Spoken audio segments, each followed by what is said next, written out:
Hello everyone, I hope कि आप लोग अब बहुत अच्छे से तैयारी करनी शुरू कर दी होगी और हमने भी कल से आपको तैयारी करानी शुरू कर दी है बेटा। रेगुलरली करने वाले MCQs for PGI, GMCH, NHM and DRME, please class को लाइक शेयर सब्सक्राइब करो ताकि रेगुलरली मोटिवेट होकर मैं भी आप लोगों के लिए क्लास लेके आऊँ। तो 12 क्वेश्चन हम कल कर चुके थे, आज हम 13th क्वेश्चन करेंगे। ठीक है, तो चलो स्टार्ट करते हैं।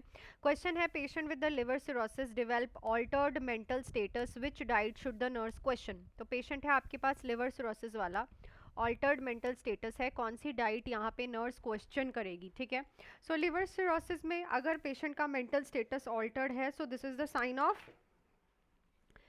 हिपैटिक इंसेफ्लोपैथी, है ना, कि लिवर की वजह से ब्रेन के सेल्स जो है क्या हो रहे हैं, इंसेफ्लोपैथी, ब्रेन के सेल्स डैमेज हो रहे हैं। तो यहाँ पे किस चीज़ को आप क्वेश्चन करोगे, तो आप उसे हाई प्रोटीन डाइट क्यों दोगे भाई, है ना।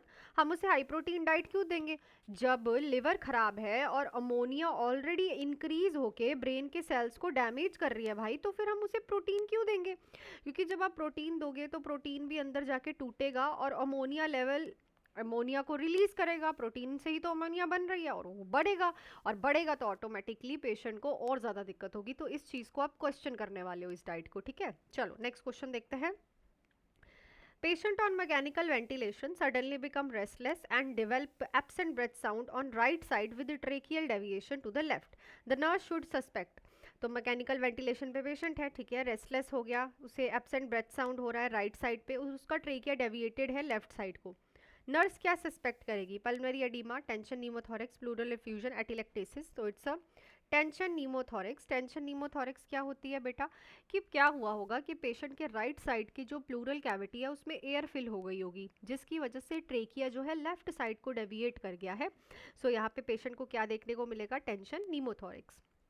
नेक्स्ट है हमारे पास क्वेश्चन बेटू, patient receive blood transfusion, develop chills, low back pain, dyspnoea after 15 minutes, the priority action is. तो ब्लड ट्रांसफ्यूजन वाले पेशेंट को चिल्स हो रहे हैं, बैक पेन हो रही है, डिस्निया हो रहा है 15 मिनट के बाद, तो प्रायोरिटी एक्शन क्या रहेगा, slow the transfusion, continue transfusion and monitor, stop transfusion and give antipyretic. So ये एक एलर्जिक रिएक्शन है, बिकॉज चिल्स होना, बैक पेन होना और डिसिप्निया, सांस लेने में प्रॉब्लम हो रही है, तो उसी टाइम ही हम ट्रांसफ्यूजन को बंद करते हैं। इसीलिए पहले 15 मिनट अंडर ऑब्जर्वेशन, 15 से 30 मिनट के लिए आपने ब्लड ट्रांसफ्यूजन में स्टार्टिंग में पेशेंट को अंडर ऑब्जर्वेशन और स्लो रेट पे ही ब्लड चलाना होता है। ठीक है, चलो नेक्स्ट है, nurse assess a patient with increase ICP, which observation required immediate intervention. तो इंक्रीज आईसीपी वाले पेशेंट को नर्स असेस कर रही है, कौन सी ऑब्जर्वेशन इमीडिएट इंटरवेंशन रिक्वायर करती है। ग्लासको कॉमा स्कोर जो है 13 है, प्यूपिल इक्वल है और रिएक्टिव है। ग्लासको कॉमा स्केल जो है ड्रॉप हो गया 14 से 20 पे,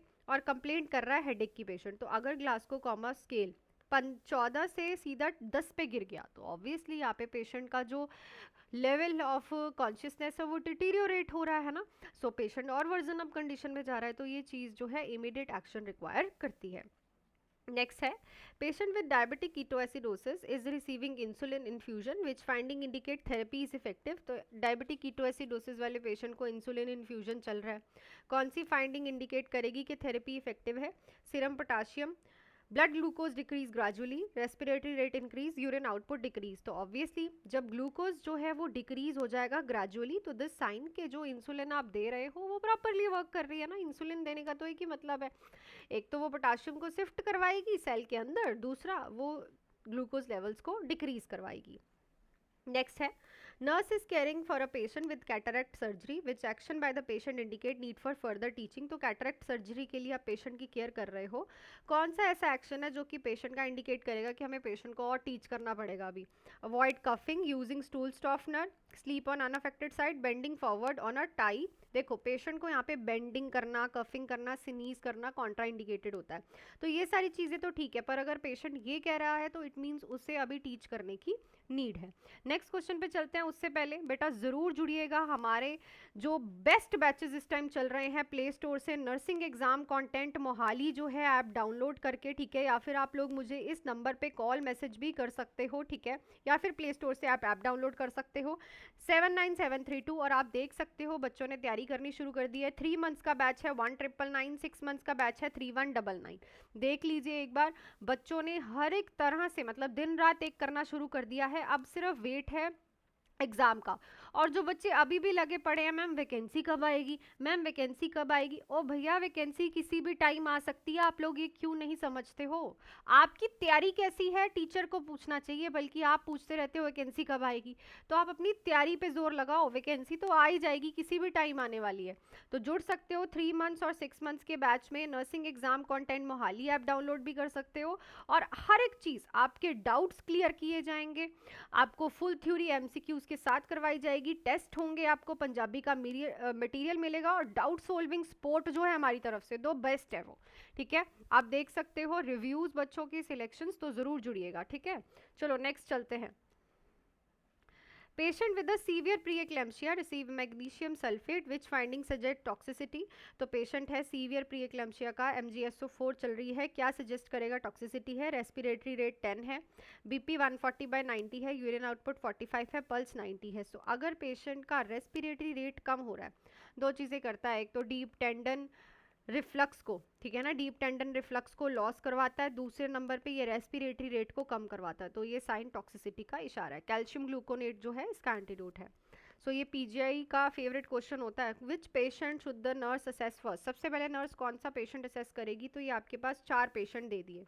देखो एयरवे वाला पेशेंट ढूंढो, देखो फीवर वाले को प्रायोरिटी नहीं देनी है। सीओपीडी वाले पेशेंट की अगर SpO2 90% है तो इट्स गुड, ओके मानी जाती है 88% तक। ठीक है, HB 8 ग्राम है और वीकनेस है, इसको भी अभी रुक सकते हैं हम। पर जो पेशेंट है जिसे चेस्ट पेन हो रही है और डायाफोरेसिस है, this is the earliest thing. ठीक है, चेस्ट पेन में भी उसे ऑक्सीजन ना मिल रही हो, मायोकार्डियल इन्फेक्शन हो, एयरवे पेटेंट ना हो, सो इस पेशेंट को आप सबसे पहले असेस करोगे। ठीक है, चलो। Nurse notice peaked T wave on ECG which electrolyte imbalance is suspected. ECG पे पीक्ड टी वेव है, कौन सा इलेक्ट्रोलाइट सस्पेक्टेड है, इम्बैलेंस हुआ है? हाइपोकैलेसीमिया, हाइपरकैलीमिया, हाइपोकैलीमिया, हाइपरनेट्रीमिया। सो इट्स अ हाइपरकैलीमिया, जिसमें आपको पीक्ड टी वेव देखने को मिलती है ECG में। नेक्स्ट है nurse administer mannitol to a patient with head injury. Head injury वाले पेशेंट को मैनिटोल दे रहे हो, osmotic diuretic. The expected therapeutic effect is, क्या थेरेप्यूटिक इफेक्ट होगा? इंक्रीज होगा ब्लड प्रेशर, रिडक्शन होगा सेरिब्रल एडीमा, रेसिडेशन, या फिर increase cardiac output. Obviously cerebral oedema को ये कम करेगी, क्योंकि ये ऑस्मोटिक डायूरेटिक है बेटा, है ना, और इसे हम इंक्रीज ICP की ड्रग ऑफ चॉइस भी बोल सकते हैं, है ना, क्योंकि ये सेरिब्रल एडीमा को कम करवाएगी, ICP को कम करवाएगी। नेक्स्ट है patient with the COPD receive oxygen 8 litre per minute by a mask can become drowsy. The most likely cause है, COPD वाले पेशेंट को 8 litre per minute bye mask oxygen चल रही है, पेशेंट ड्राउजी हो गया। मोस्ट लाइकली कॉज क्या होगा? सो ये आपके पास 4 ऑप्शन है। आपको पता है कि इस क्वेश्चन का आंसर आप लोग मुझे कमेंट सेक्शन में लिख के बताओगे। और लास्ट मैंने आप लोगों से कल ये क्वेश्चन पूछा था, है ना, कि पेशेंट है 35% total body surface area burn है, रेस्टलेस है, पल्स 132 है, टेकिकार्डिया है, बीपी हाइपोटेंसिव है, यूरिन आउटपुट भी कम है। तो ऑब्वियसली ये हाइपोवेलेमिक शॉक की तरफ इशारा कर रहा है, जो कि बर्न के बाद फ्लूइड लॉस होने की वजह से देखने को मिलता है। तो आई थिंक सारे क्वेश्चंस आपको क्लियर हो गए होंगे बेटा। नेक्स्ट क्वेश्चन करेंगे हम कल। टिल देन जरूर जुड़िएगा प्ले स्टोर से हमारा ऐप डाउनलोड करके, नर्सिंग एग्जाम कंटेंट मोहाली, या फिर आप मुझे कॉल मैसेज भी कर सकते हो 7973244089 पे। 3 मंथ्स का बैच ओनली एंड ओनली 1999, और हमारा 6 मंथ्स का बैच ओनली एंड ओनली 3199 में आज ही जुड़ सकते हो। क्लासेस लाइव भी होती हैं, रिकॉर्डिंग्स भी आपको हर एक चीज़ मिलने वाली है। ठीक है, सो सिलेक्शंस आपने इस बार हमारी देख ली हैं, द बेस्ट सिलेक्शंस आई हैं।